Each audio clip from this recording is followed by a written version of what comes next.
Well, come on in to Finish Strong. My name's Dan Wheeler. I'm joined by my esteemed colleagues, Terry Steen and Brian Rowland. And guys, I am as excited about our podcast tonight as I've been about any we've ever done before. Oh, that's great. And I am too. It's the subject matter is one that you can't beat, can you? Is there a higher subject matter? It's one that everybody comments on whenever we do a program on it or a morning cup on it. We always get people commenting on it. So it's going to be fun. And we're talking about heaven. And today we're going to talk about Imagine Heaven, a wonderful book that had so much impact and meant so much to me after Beth died. And you guys remember, after you left, you stayed with me through her Celebration of Life service. And I went up to Barnes & Noble and I found a book. It just jumped out at me from a table when I was really needing something. I was really down. And it was this book. And you remember me raving about it and telling you guys to run out and get it. Ad nauseum. Well, you're about to find out why. It just was such a peace and a comfort to me knowing where Beth was. And I got excited about heaven. And you're going to get excited about it too as you watch this podcast. Don't miss a minute of it, because today the author of that book joins us. We're thrilled to welcome John Burke, who was the founder and former lead pastor of Gateway Church in Austin, Texas. He's an international speaker. He's authored several books, including the New York Times best-selling Imagine Heaven. And John, welcome to Finish Strong. So great to have you. Good to have you. Thanks for having me on. I'm excited to be here. Well, we appreciate you taking the time. I know you're a busy guy. I don't just tell people this is the best book I've ever read on heaven, and it is, but it's one of the best books I've ever read, period. It reads like a novel in the beginning when George Ritchie's story is being told, and it just draws you in. So congratulations. It's a great book. Well, it told itself. I kind of feel like I'm more like a reporter than a writer, of taking all these amazing accounts and weaving them together. Yeah, well, the accounts are called NDEs, which stand for near-death experiences. And is it true that before you were a pastor, you were, in your own words, an analytical and skeptical engineer? And while your father was dying of cancer, you started reading about these near-death experiences? Yeah, I was an agnostic. I didn't know if there was a God. I thought Jesus was probably just a human turned legend, not the Son of God. And someone gave my dad the very first research that coined the term near-death experience.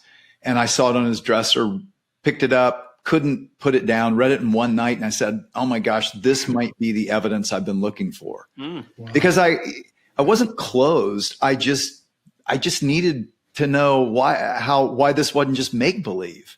Yeah. Right. And so these near-death experiences, you're talking about when someone clinically dies, their heart stops beating, they have no brain waves, and yet they're coming back saying, I was more alive than I've ever felt before, in a place more real than this has ever felt. And many times in the presence of this God of light and love, who is personal, knows them intimately, and in whose presence they never want to leave.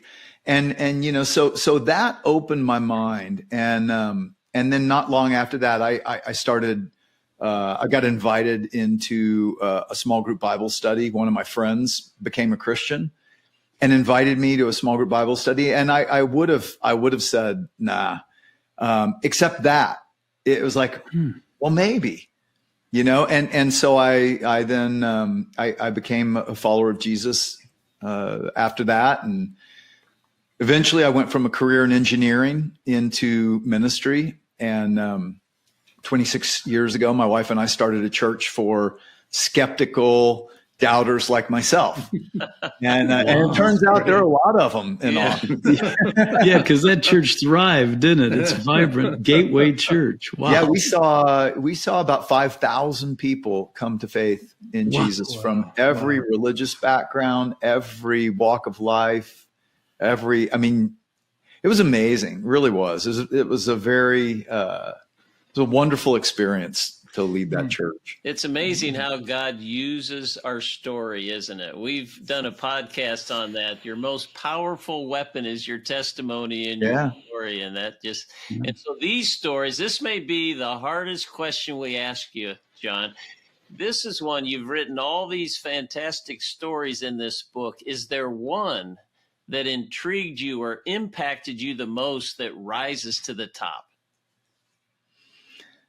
Oh, Tough question. well, it is hard because I mean, there's so many different ones for different reasons, but yeah, I will say in Imagine Heaven, probably Vicky's story and for several reasons, because, Vicky pulls together a lot of what convinced me. So, what convinced me when, because I started down the path of faith, I still had a lot of questions about these near-death experiences. It really did take me 35 years and studying 1,000 of them before I was ready to write a book about it. yeah. Wow. Yeah. So, but Vicky was blind from birth. So she had never seen anything and she had no visual perception. No, people blind from birth don't imagine something visual at all. Yeah. And yet at age 22, she was in a car accident. She finds herself up above it and trying to adjust to this new thing called sight. And that's common. So I've interviewed about 6 blind people, and they can always see, and they see and report the same things as sighted near-death experiencers.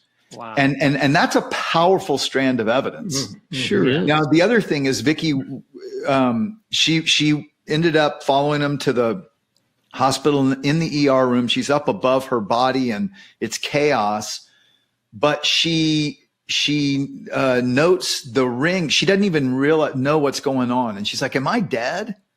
And then she notices the ring on the body of this person they're working on and long hair. And she puts it together that, well, I have long hair and the ring has, her wedding ring had an orange blossom on it. And she saw that. Wow. And one of the other things that really convinced me of near-death experiences being grounded in our reality is how many people, when they come back, can describe things that they saw happening in the emergency room during their resuscitation that turn out in studies to be 92% accurate, completely accurate.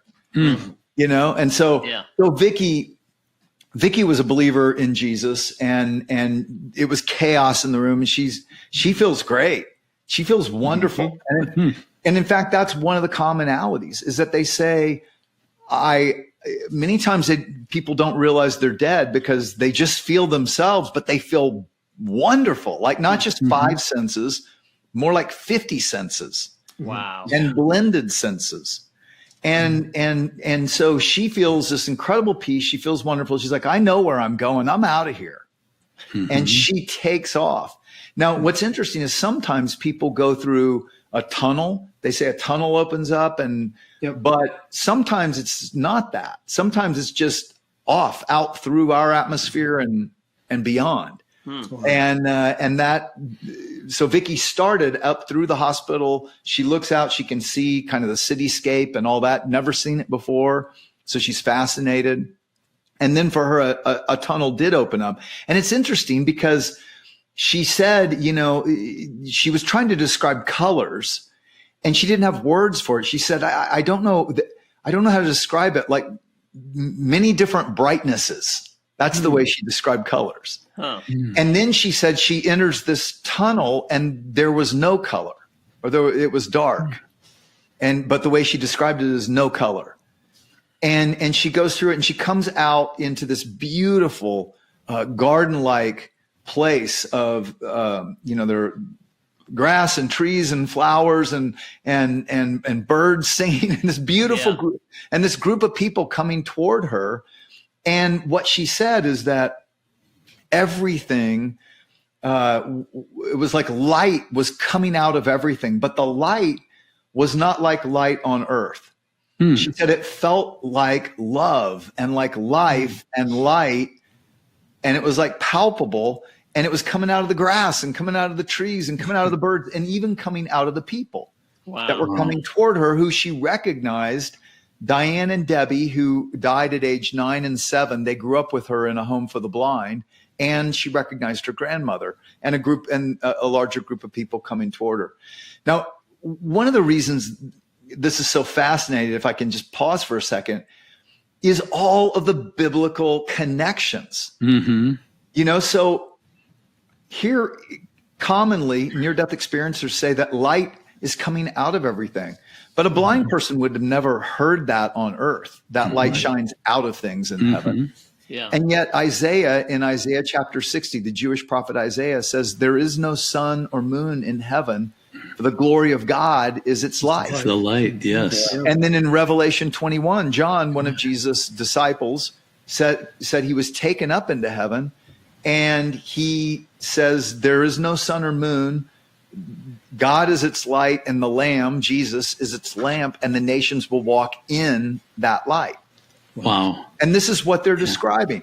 Now, also the light coming out of people. Jesus said in Matthew chapter 13, and then the righteous will shine like the sun in their Father's kingdom forever. Yeah. And so, and we don't always, it's that, and that's what's fascinating. We don't always, sometimes, Marv Besteman was a bank president I interviewed. He said, I was just wearing my normal golf outfit that I wore every Saturday. Right. And so sometimes, but sometimes they're just bursting with this light. So then Vicky, she sees her two friends who she said they weren't 9 and 7, they were in their prime. And that's another commonality, that people are typically about 30.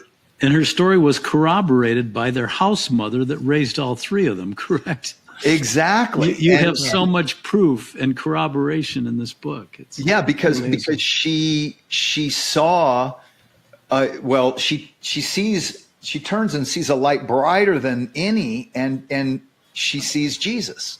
And she runs to him, and he is a man of light, just brighter than the sun, but she recognizes him, and she runs to him, and he hugs her, and she can feel his beard on her face. But she said light was coming out of the beard. And he says to her, you'll love it here. Everything fits together. And she then gets a life review, which is another commonality. And in this life review, just like you were saying, she sees herself interacting with Diane and Debbie, these two friends. And she was able, when she came back, to describe some of the disabilities they had, how they walked, what they looked like, and she didn't know those things, and those things checked out with the house mother. Amazing. And so, and it goes on, but basically Jesus sent her back. He said, you need to go back, and you're going to teach people a lot about how to love. Amazing. Well, you took one of the people that you have experiences with that you shared was a doctor, you said, and you also had professors and bank presidents in there too. And the people that you have, they don't necessarily gaining anything financially from it. And most of them can risk hurting their reputations of people finding out their experiences. Is there a certain reason why you chose these stories? Or their stories? Well, yes. In Imagine Heaven, and somewhat in my new book, Imagine the God of Heaven, I leaned toward people who did have something to lose. So one, I wanted to focus on those who had clinically died. So there was some sense of evidence they had clinically died, and their spine surgeons, their CEOs, their bank presidents, their commercial airline pilots, and just like you said, because a lot of them, they are very hesitant to talk about, I went to heaven and I met Jesus, and this one CEO, before he started talking about his story, he said, "I'm going to lose my career." Wow! Because he was in biotech.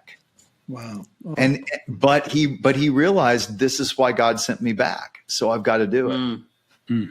That's neat. Amazing. The name of the book is Imagine Heaven. You don't want to miss it. You can go to imagineheaven.net to find out more information about John and his books. in our next podcast, we're going to talk about his latest book, Imagine the God of Heaven. But can you share the story of Maria and the blue tennis shoe? Because when I read it, my jaw just hit the floor. It's amazing. Yeah, and this is one of the many, like I said, that are verifiable observations that people make when they're out of their body, and when they're clinically dead. When they're clinically dead. Yeah.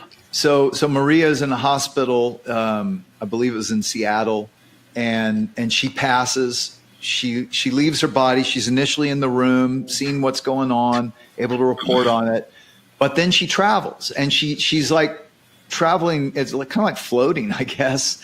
And she goes up through the hospital, and she ends up like on the third story, and she notices because she was for a while outside of the hospital, she notices a blue tennis shoe on the ledge outside, like someone had thrown it up there or something. I don't know how it got up there.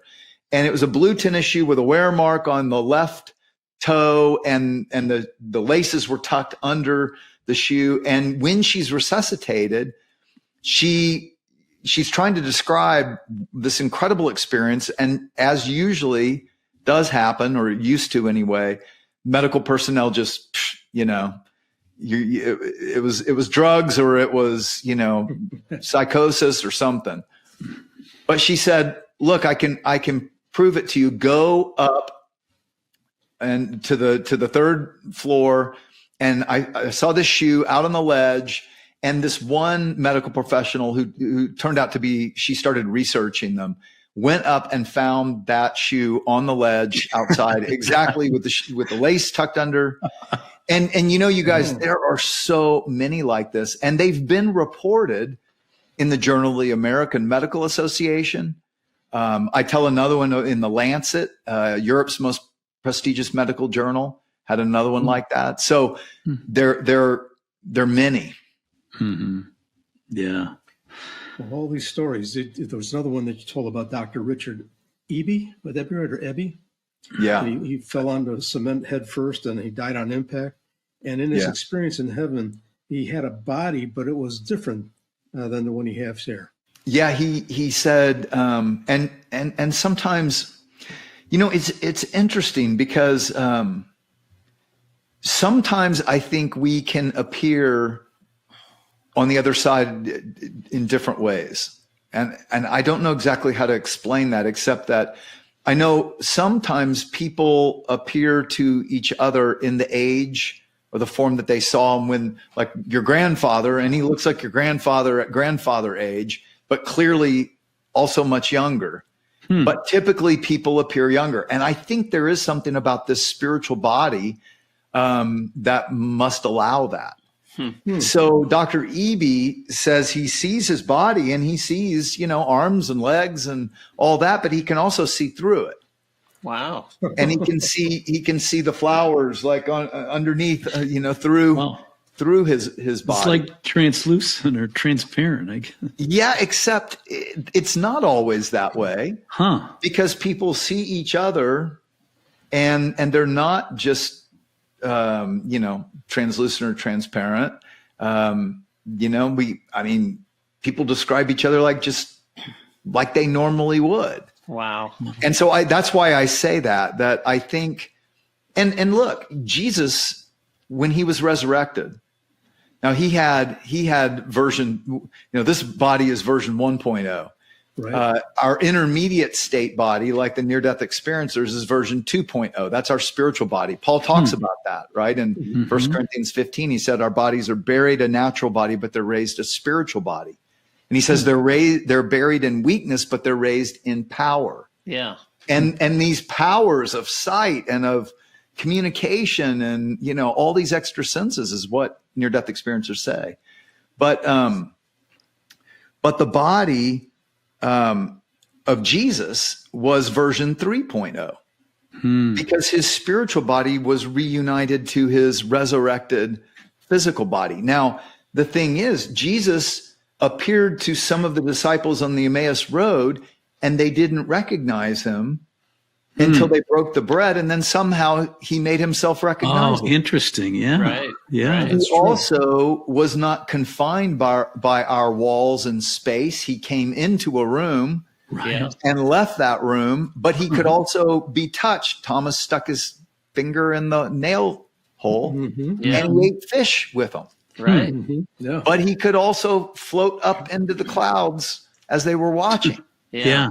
Yeah. So a lot of the things that near-death experiencers describe, is what the people who were eyewitnesses of the resurrection also describe. And I think of the transfiguration when Jesus had Peter, James, and John. He changed and glowed and light. So many things confirmed. Now, you have stories of children who've had NDEs. And there was a child, I believe he was 5 years old, and he died and experienced the love and all the wonders. And when he came back, he shocked his parents because he told them he'd met a sister that that's he'd Colton. never met.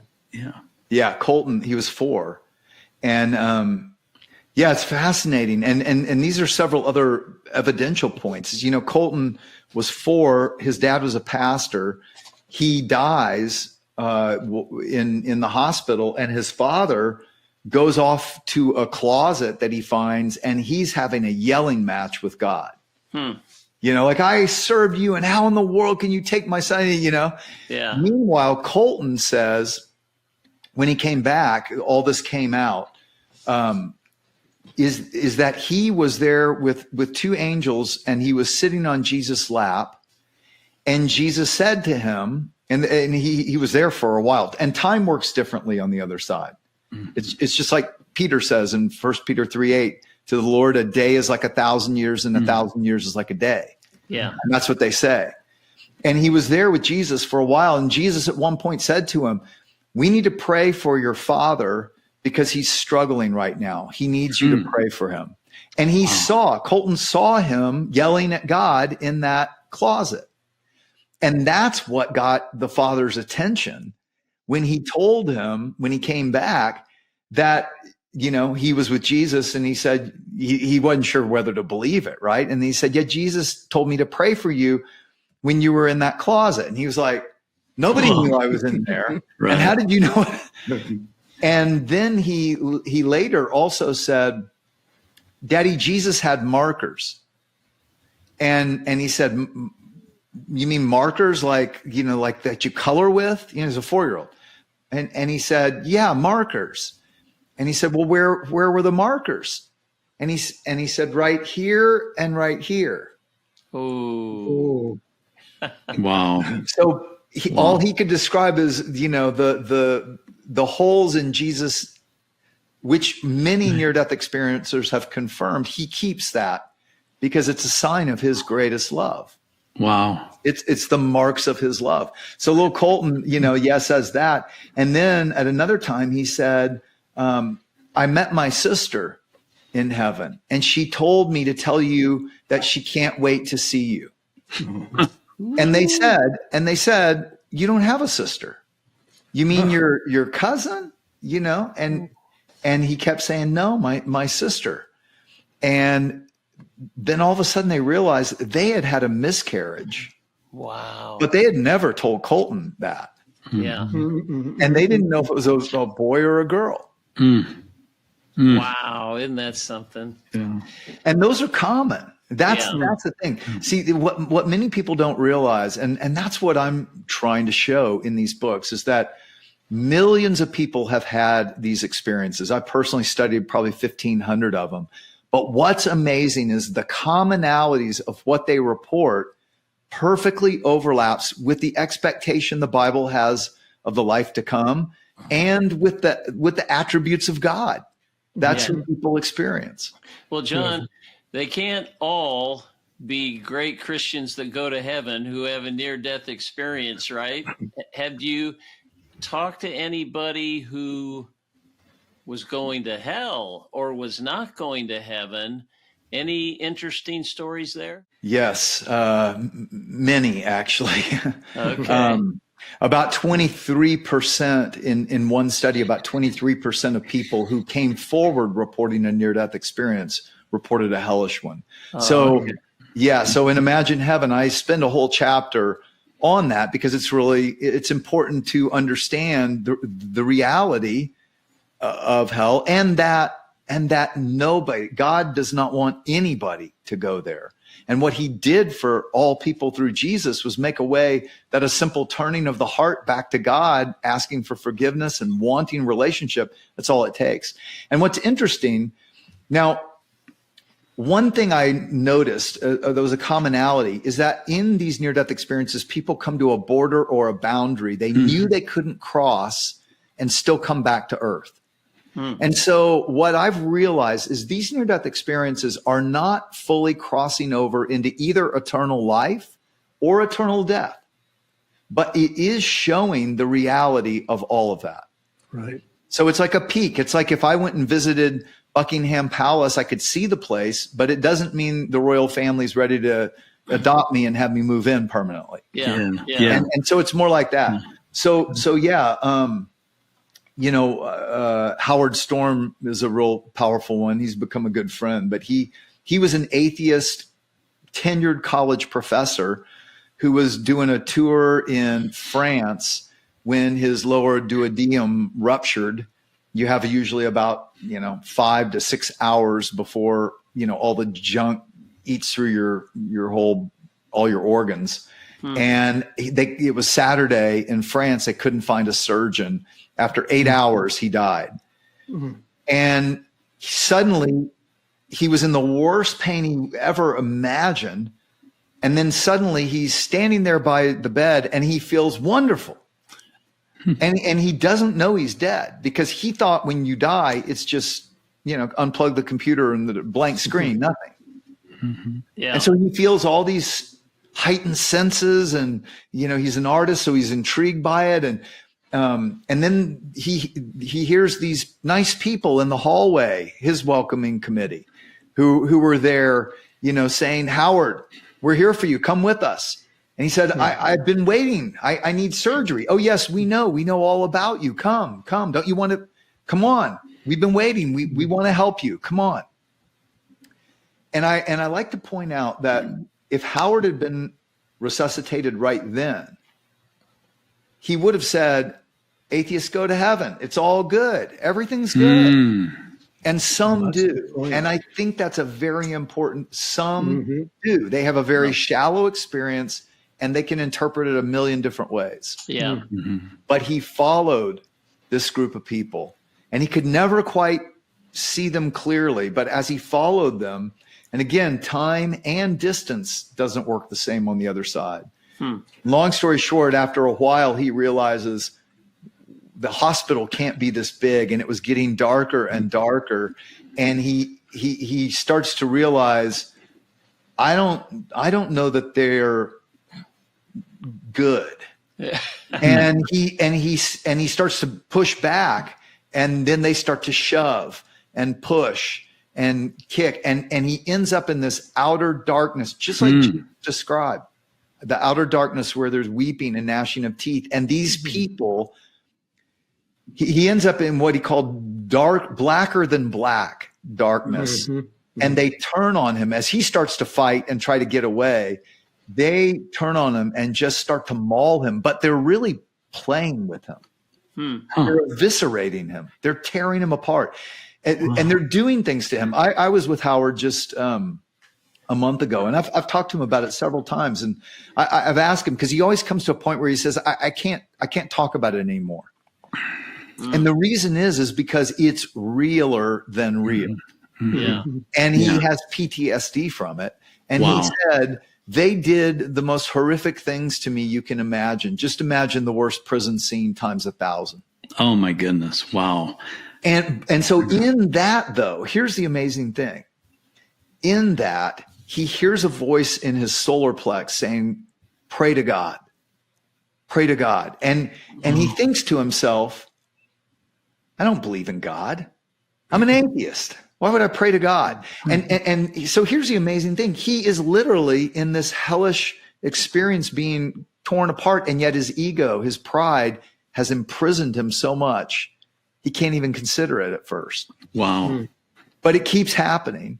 And finally, he doesn't even know how to pray, but he just starts piecing together things like country 'tis of thee, God bless America, God, anything you could remember with Had God. to do with God, yeah. And they started cursing him even more and saying there is no God, and now we're really going to hurt you. But they were backing off. Yeah. Oh, John, I just noticed the time, and we've got about 4 or 5 questions some of our viewers are interested in. So we're going to move just a little faster, okay? Maybe. Well, let me wrap it up. He cries out to Jesus, and into this darkness comes this light brighter than the sun, and arms reach out and take him out of there. He gets a life review, and Jesus sends him back. And 2 years later, he leaves his tenured college professorship to become a Christian pastor. Oh my goodness. Wow. Wow. I'm glad I mean, we could do 3 hours with you, 4 hours. There's so I just much. did 6 hours on a podcast. Did you? Oh my goodness. Well, we can go a little longer. That's for sure. But now here's some things on everyone's mind. Have there been reports of music in heaven? And if so, what was it like? Oh, I'm so glad you asked me. I have not talked about that yet. It's amazing. So the music of heaven, you know, one guy, Don Piper, described it to me. He said, and others have said similar things. He said, imagine hearing every genre of song from Bach, Beethoven, to Queen, or, you know, U2 or some, all at the same time, perfectly harmonized.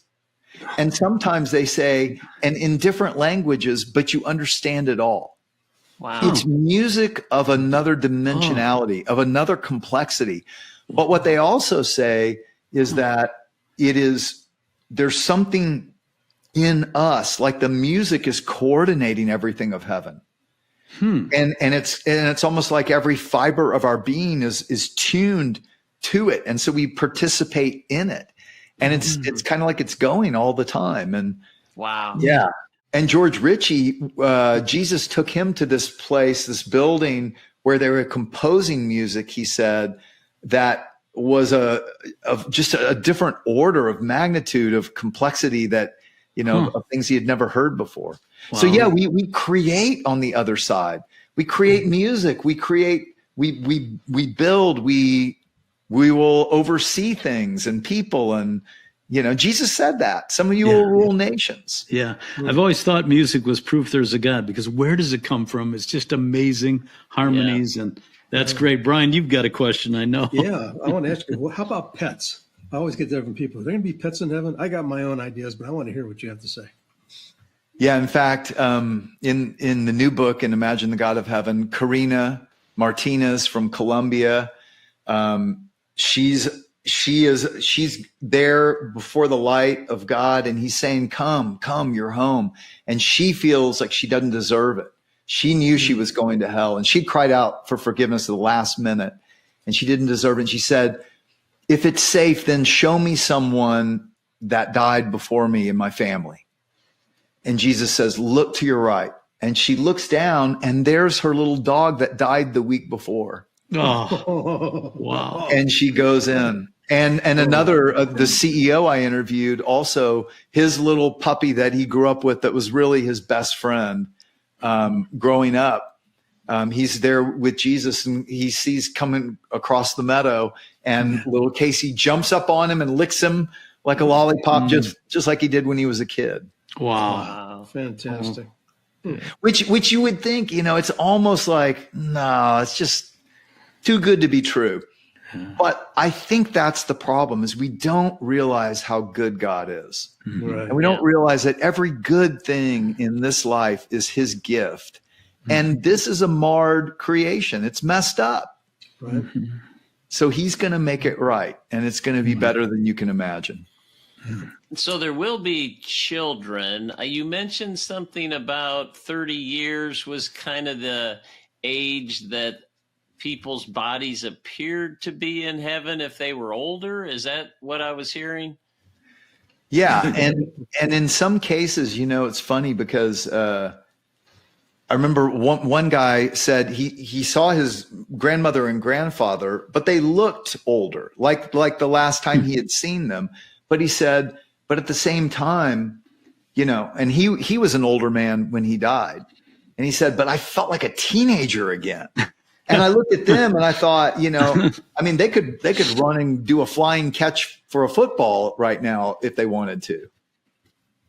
Oh. I'm looking forward to that. Me too. Me too. More and more. Get our old athletic bodies back. Well, you answered one of my questions. Is heaven going to be boring? People think on a cloud playing a harp. Not boring at all. I know. I like to, people always say it's going to be an endless worship service. And I always say, I'm a pastor. That sounds bad to me. Like, Dan, you mentioned harps. Are there going to be, did people say they saw angels? Yeah. Oh, yeah. Oh, how yeah. How did they describe them? And what's fascinating to me is how they commonly describe them either as like 10 feet, 12 feet, or 15 feet tall. Yeah. Oh, big. And not all of them, but many are. And they're different. They have different roles. There are guardians, there are scribes, there are warriors. Yeah. So wow. John, I wrote a book about my late wife called Hurricane of Love. And Brian, you were there the night a friend of mine who's not a Christian saw what he described as an angel. And he was about that height. Oh, wow. He said he was right over me and just the light. He said I couldn't even look at it. And he said he had to be 8 to 10 feet tall. And I asked him, he said, I looked away.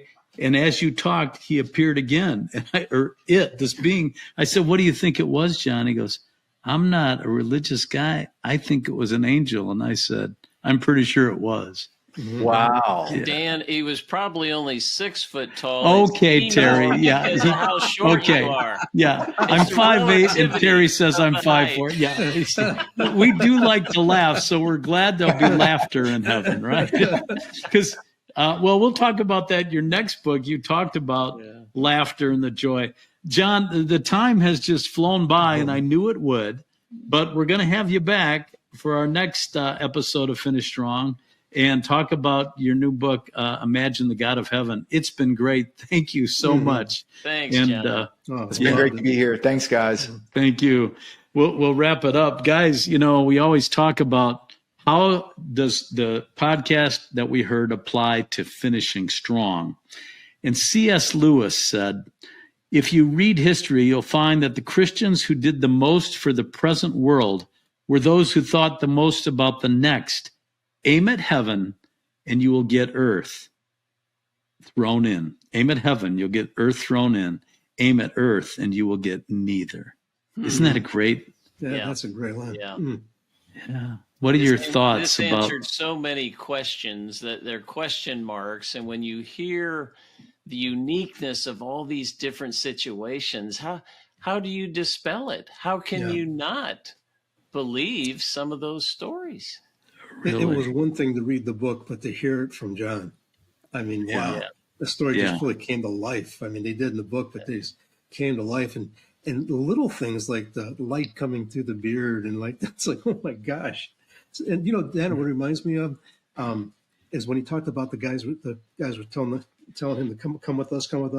Remember when Beth was looking up and she was waving? We said, what are you waving at? And she goes, don't you see the people? They're saying, come on. And they're waving at her. And she kept staring at a corner of the ceiling. And finally I asked her, I said, Beth, what do you see? And she said, heaven. And I said, it was beautiful. And she looked at me and said, oh, yes. She was having trouble talking, but I don't even think she would have been able to describe it. So I know it's real. We know it's real. If you don't know it's real, you can know, and you can know that you're going there by accepting the Lord into your heart. And go on John Burke's website. I want to get it right, and I wrote it down. It's imagineheaven.net. Right. So many resources. Terry, would you close us with prayer for those that don't know they're going to heaven and they aren't even sure if it's real? Yeah. Father, we thank you for this time and the revelation of the knowledge that heaven is so incredible that you've prepared for us, Lord. And I just pray for anyone listening today that just in the back of their mind has no idea where they're going. They hope, but they don't know.